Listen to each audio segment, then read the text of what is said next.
correct. Because lately I used to just put whoever got it right on the board, but seeing something that's wrong, even though it kind of could hurt somebody's feelings, which I don't try to think about, but it would help you understand. Like I made the same mistake as that person did, or I was gonna do this, but I didn't. So and see, I do see it takes somewhat of No, but the guided practice is a good time to do it because that's that we do. So you're supposed to collaborate and y'all are supposed to do it together during that time. If you're doing it during the independent practice or during where you're supposed to be instruction, no. But the guided practice is a time that would be appropriate. Yeah, so that's fine. Okay. Any other questions about this part? So now it's like, okay, so how do I come up with a criteria for success? Like, how do I even come up with this? So a criteria for success has a couple of different components. It might not have all of these, but it can have some of these. So can y'all just popcorn out and read these on the board? Because I need some water. Has the product or performance as the subject of the statement. Describes the qualities of a successful product or performance. Components of the same. Allows precise feedback. Ensure proficiency once all criteria are met. Is transferable. Is written in student-friendly language. Yeah, so it's basic. It's all of the steps they need to do to be successful. It's very simple. And I'm about to give you some examples, a lot of examples, okay? So a criteria for success ultimately lets scholars know what steps must happen in order to be successful in that task. It's deeper than directions. Directions is read and underline this. But what am I reading for? What am I underlining for? Because I can underline anything, but that doesn't mean I was successful at understanding what you want me to understand. Like how I said, underline a powerful word. Basically, this powerful word, let me read this part. Write an essay identifying and explaining the most important turning points that mark the transition from adolescence to adulthood. What would you say is the powerful word? I would say transition. But I mean, turning point, that's a transition. Same kind of thing. But yeah, I would give scholar a point for that. I mean, that is, I understand why the turning point. Basically, I want them to walk away knowing, like, I want you to highlight that part about transition. Like, talk about these changes. In your expository essay, you need to talk about the changes from one to another. That makes sense? So it moves past directions and highlights specific skills. Okay? So how else can a CFL help us with planning? Now, go to this link, but you already opened it. I told you to open that CFS folder, examples of CFSs.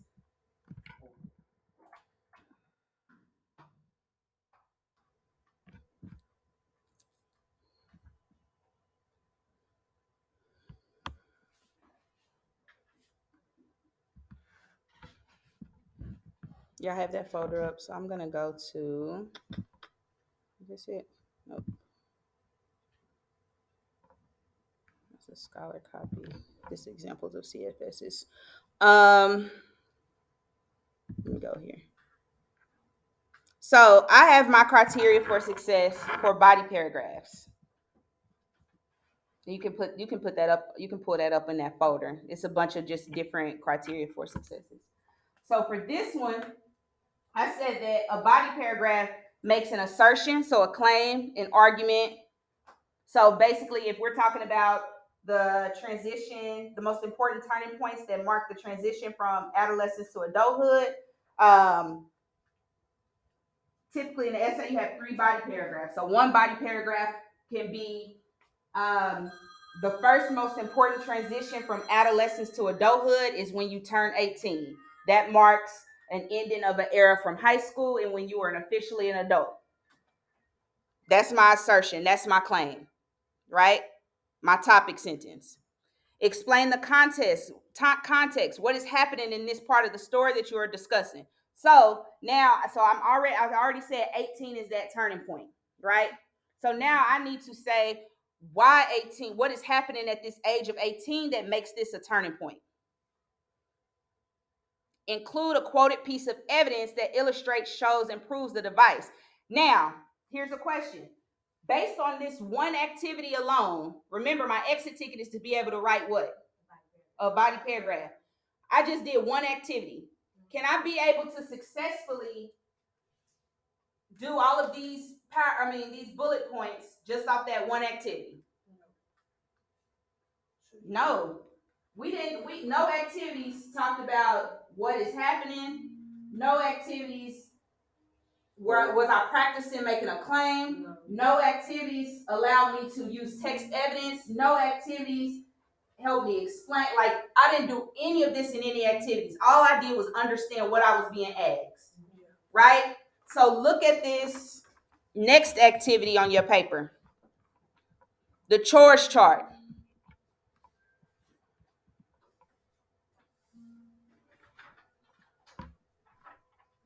The criterion for success for that. I need to write down a current event, a historic event. And one of the reasons why this acronym is used in English is because our kids struggle with coming up with examples. They struggle with coming up with examples. I'm gonna be honest. I have kids think of examples from movies. Everybody watch movies. Yeah. And these people that are reading essays, they don't know if it's your experience or a movie. I had a whole kid write about Friday one time. I knew, but the people reading their essays not gonna know. Okay. But anyway, so the criteria for success. So they write about a current event, a historic event, their own experience, something they read, something that they watched, in a sports event. But this right here is an activity to be able to help them with evidence. Because in the body paragraph, they got to be able to connect it to evidence. So if the prompt is asking about adolescence, a current event, I could say a law was just passed that 18-year-olds could now get guns. This marks, an adulthood. Like, this makes it important, whatever, right? A historic event. In the past, 18-year-olds couldn't vote. Now they can. This marks a turning point. My own experience.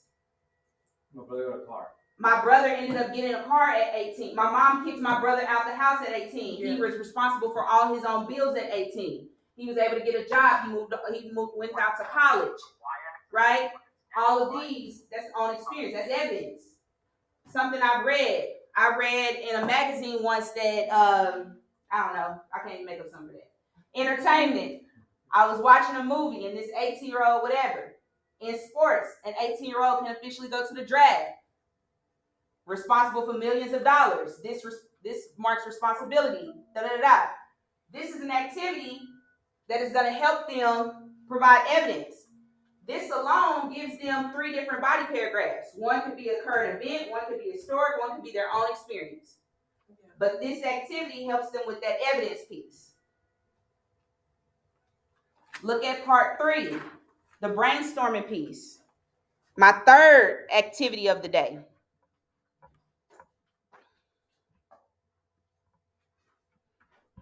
So choosing 2 of the strongest pieces of evidence build my brainstorming map. So my prompt, what is the most important part? So I'm taking like my assertions, my claims. Why are my reasonings? I'm giving examples from my chores chart. And then I'm explaining how my examples mark adulthood. This is a brainstorming map. So I'm jotting down my ideas. So this is helping me organize how I'm going to put my body paragraph. And this is just all one activity or one day's lesson for one body paragraph. The goal is for them to take these skills and be able to create the other 2 body paragraphs. Because remember, the TEAC is for an entire essay. The goal for today is just one body paragraph. Go down to activity 4.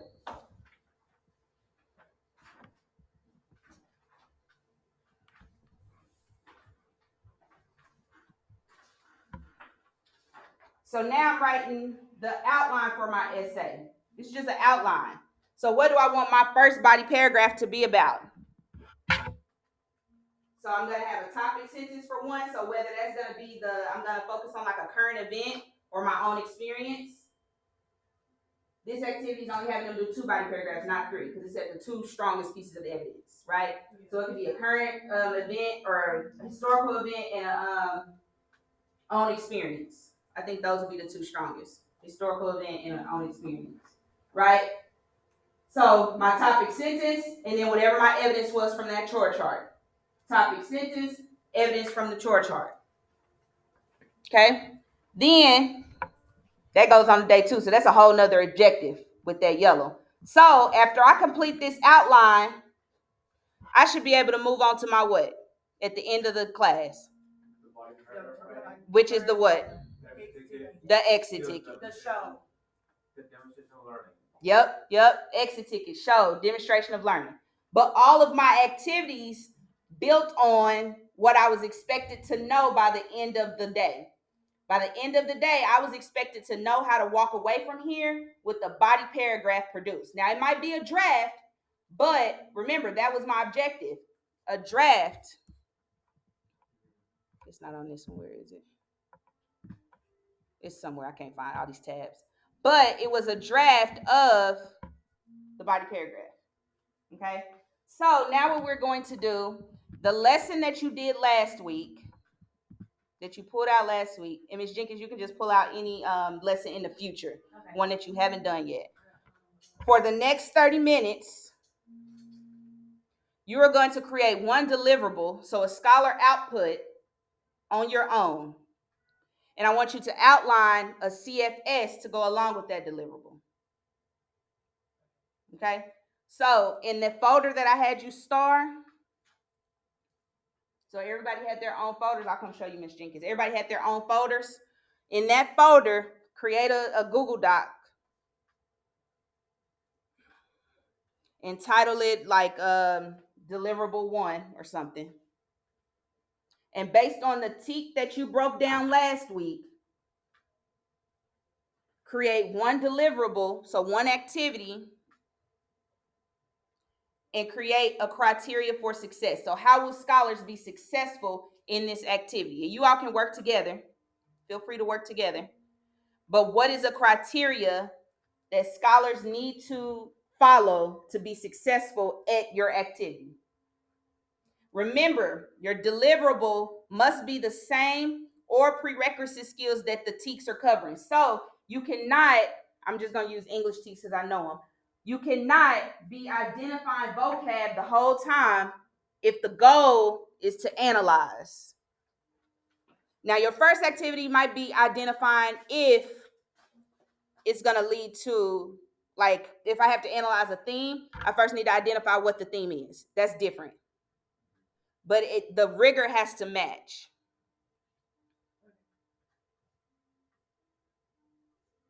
If you need to use prerequisite skills, you can go to that one pager for instruction. And remember, I have all those scaffolding tools on there.